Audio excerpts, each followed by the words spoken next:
Olá, eu sou a Maria Júlia, estudante de História na Universidade de Brasília. Minha pesquisa tem como título A Autoridade Feminina de Santa Teresa d'Ávila ao reformar a Ordem das Carmelitas e ao fundar mosteiros pela Espanha do século XVI. O trabalho consiste em propor um estudo sobre a autoridade das mulheres na passagem da Idade Média para a Moderna, a partir da análise da obra da escritora e mística Teresa d'Ávila. O estudo tem por objetivo observar as experiências femininas, tanto de Teresa quanto das demais mulheres apresentadas por ela no livro Fundações, e como essas detêm autoridade ao se posicionar de forma contundente frente à fundação e reforma de instituições religiosas.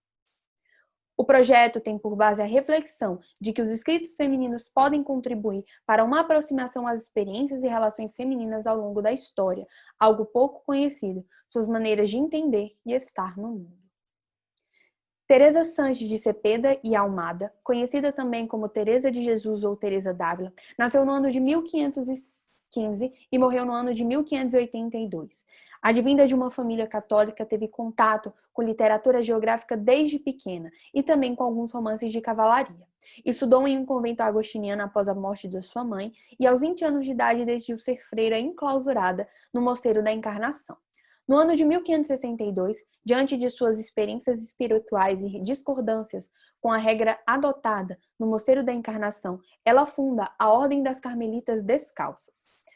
A Ordem Carmelita ela foi fundada no ano de 1210 com a regra de São Alberto. E no século XVI, no ano de 1562, o Carmelo sofre uma reforma, tendo como principal expoente Santa Teresa d'Ávila.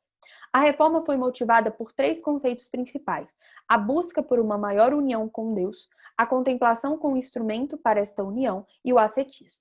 Teresa funda um total de 32 mosteiros, sendo 17 femininos e 15 masculinos.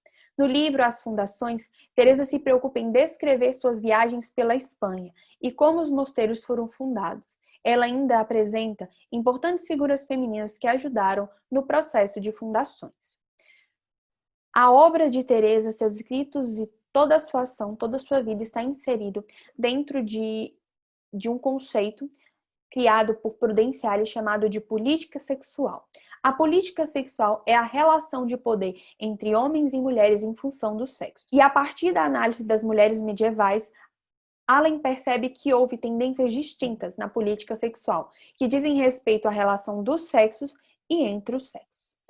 Eu apresento aqui duas teorias principais. A teoria da complementariedade dos sexos, na qual homens e mulheres são distintos, mas não há um ser humano superior, e a teoria da polaridade dos sexos, na qual homens e mulheres são substancialmente diferentes e os homens são superiores.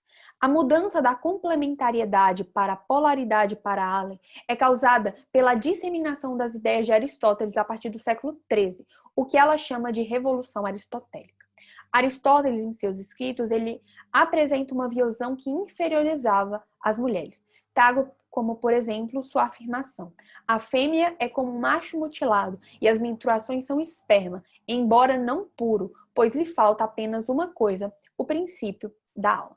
A partir dessa teoria da polaridade que traz os homens como superiores, houve durante o século XIII muitos escritos que inferiorizavam as mulheres.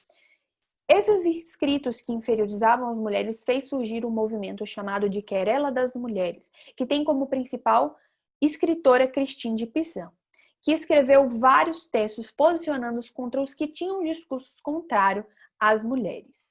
E qual é a importância de estudar Teresa? Além de ser fundadora e reformadora do Carmelo, ela é também doutora da Igreja Católica, escritora de diversos livros, entre eles O Livro da Vida, que é sua autobiografia, Castelo Interior e Caminho de Perfeição, que são obras teológicas, Constituições, As Fundações. Pela sua vida e obra percebe-se sua grande autoridade dentro e fora da Igreja. Diante das personagens femininas apresentadas por Teresa, percebemos a autoridade reconhecida dessas mulheres. Teresa, no livro As Fundações, de maneira especial, ela cita diversas mulheres que a ajudaram na obra de fundações e na obra de reforma do Carmelo, entre elas Guiomar de Ulloa e Cacilda de Pádua. Por meio dessa pesquisa, eu pretendo mostrar e estudar a autoridade das mulheres nessa passagem da Idade Média para a Idade Moderna.